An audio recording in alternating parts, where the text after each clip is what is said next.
Podcasting from her kitchen table, it's Jacqueline J. Here with another episode of Cast Iron Skillet Chronicles, where we focus on faith, family, fun, and finance for my fierce, fly, and fabulous sisters over 40. Come on in the kitchen. Coffee's brewing. Pull up a chair and girl, let's talk. Now, here is your host for Cast Iron Skillet Chronicles, Jacqueline J.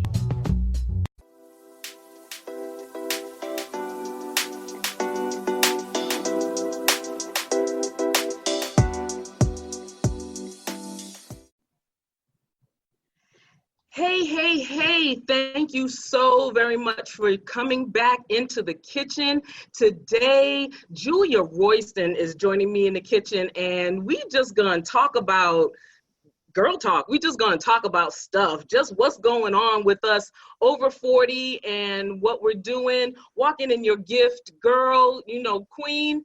Walk in your passion and your purpose and, just straighten out your life. So, Julia, welcome to the kitchen. Thank you. So glad to be in the kitchen. One of my favorite rooms in the house. Yay! Thank you for having me. I'm truly honored, and anytime I get to talk to women or men alike, or children or young people, it doesn't matter, but really to help people move to the next level, to be the best. In my tagline, I say, be all that you can be. And be your best self, not mine, but be your best self. So thank you so much for having me. Oh, absolutely. So for those that may not be familiar with Julia and her work and what she does, Julia, tell us a little bit about who you are, what you do. We've been acquainted for several years now, yes. I know a little bit about you, but may not be as familiar. So please tell us again who you are, what you do, how you help folks.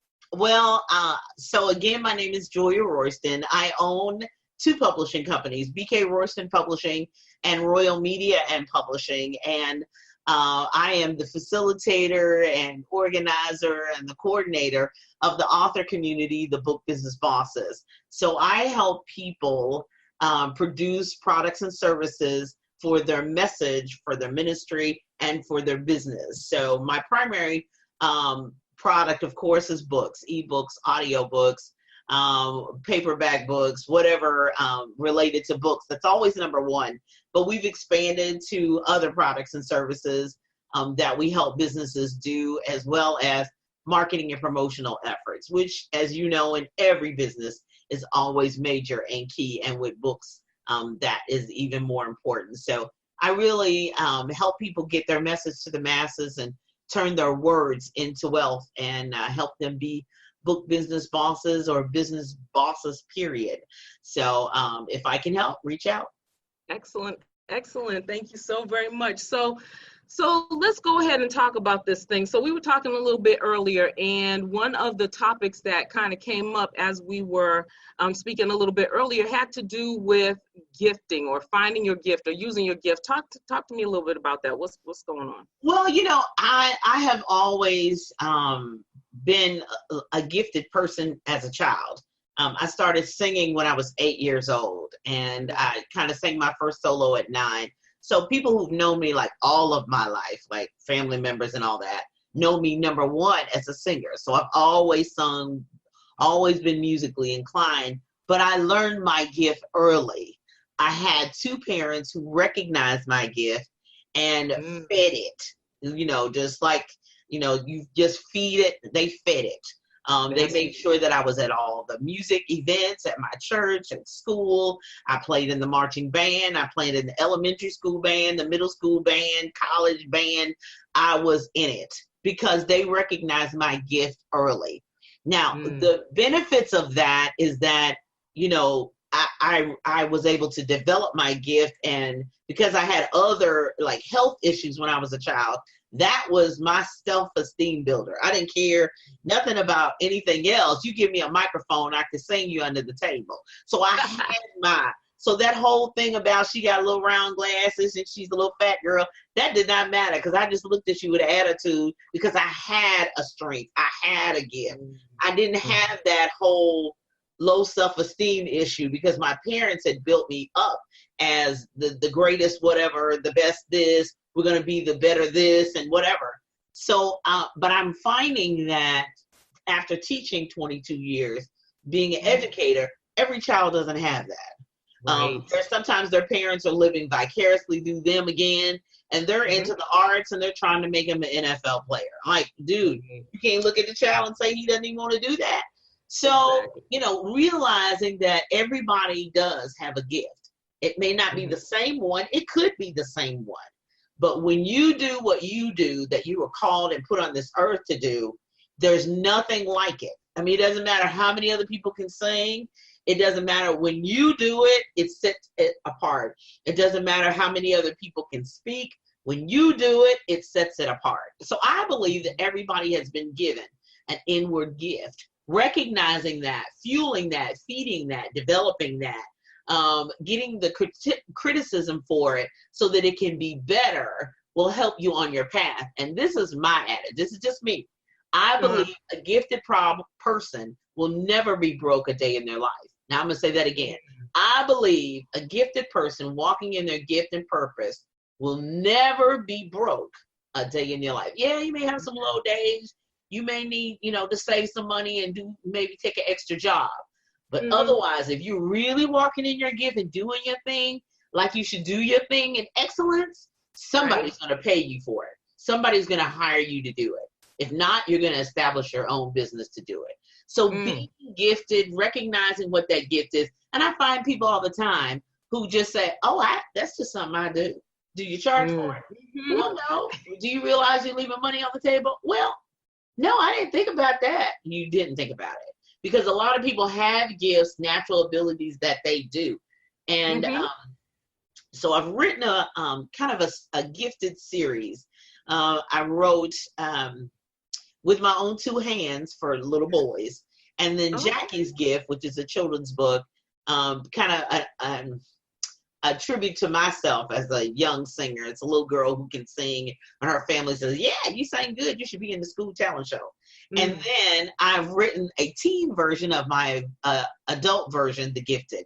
So I'm really trying to cover all avenues, whether you're a child, whether you're a teenager, whether you're an adult, to really look at that being gifted, what you have, what those natural gifts that you have. So really, especially teenagers, because there's such an attack on the whole suicide thing and the whole hopelessness thing, and I don't compare to that one, and even young adults and even adults, they're comparing you to me and all that, and they don't know they got $1 million under their arm and in their head and on their body and all of that, and they have the ability to do that. So that's really kind of, everybody needs to really think about, you're gifted. You're gifted for a purpose. You're gifted for a reason.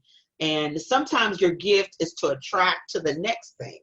It's, sometimes you're gifted in sports, but really your purpose is to lead kids to greatness, to teach or whatever. I used to get in trouble. I realized my main thing now is speaking and teaching, and but talking and using my mouth. I had a speech impediment when I was a child, so I had to have speech therapy. Yeah, you don't recognize it now, but as a child, I had a horrible speech impediment, and my parents took me to. I told you I had a whole lot of health things going on, and so we went to the speech pathologist and all that, and so I have coping strategies for that, but I realized that was a huge part of my purpose, my living. I would hate to have that speech impediment to speak and to sing and to teach and have that struggle. So it's sometimes that leads you, and I used to get in trouble in school because I talked too much, and it didn't matter where she moved me in the room. I was always say, hey, how y'all doing? Like, hey, who y'all? Okay, so I'm on the other side of the room. Ooh, new people to meet, new people to talk to, and they were like, Julia, she gets good grades when she talks too much. But of course, that was key to my purpose.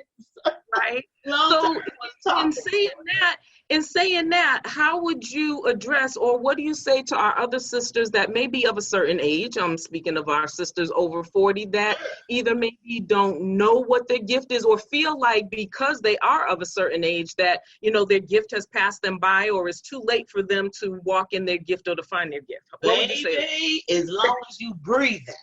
Okay. As long as you breathing. Now that leads me kind of, well, we'll kind of do out of order. We'll get the Queen Fix Your Crown, but it leads me to another book. Of course, you know I'm always writing. Plan B.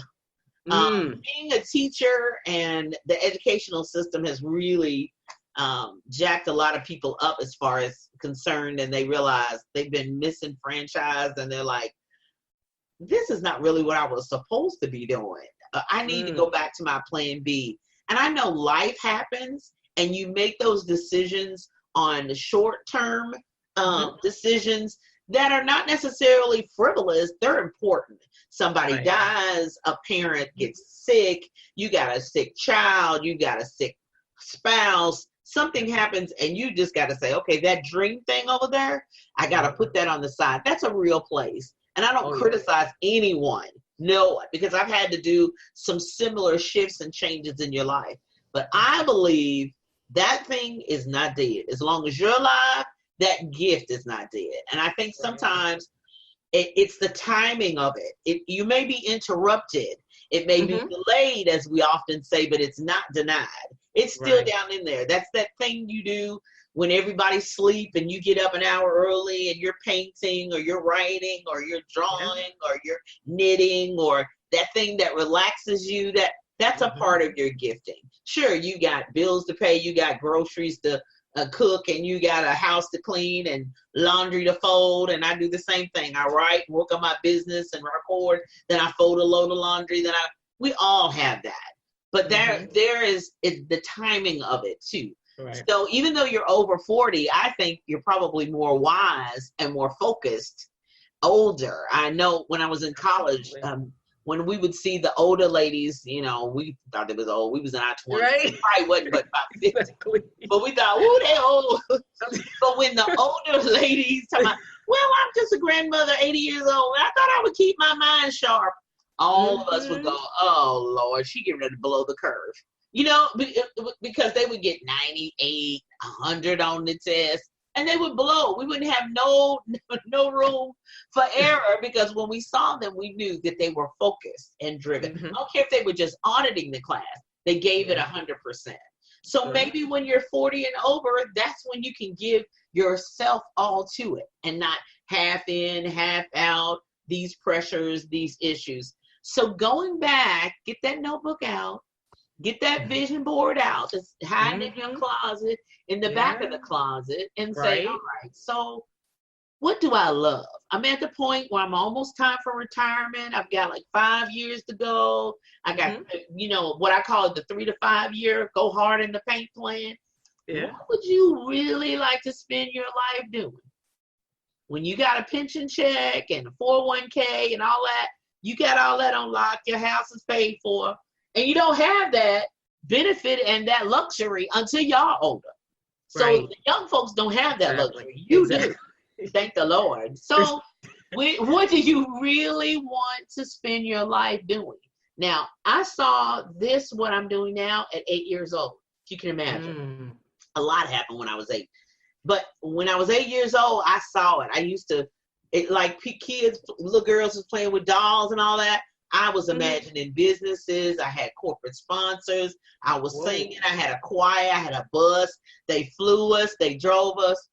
Who does that at 8 years old? But now I see, boom, full circle. That thing that God planned and intended for my life is come full circle. Now I got an accounting degree. I'm not an accountant. I have, I've done a whole lot of things that I have degrees in that I don't even do now. But it's all works good because having it. You need to count that money. So being a librarian, I'm not a librarian now, but books. You need to catalog your books and your catalog your music. Hey. Hello. So none of it was wasted. None of it's wasted. So I tell you that your gifts, your skills, your talents, the natural abilities and then the things you learn and pick up along the way, nothing's wasted. Nothing's lost. All lessons learned, disappointments, hurt feelings is all going to get you. Because as you get older, okay, I'm 56 now. As I've gotten older, I'm like, okay, this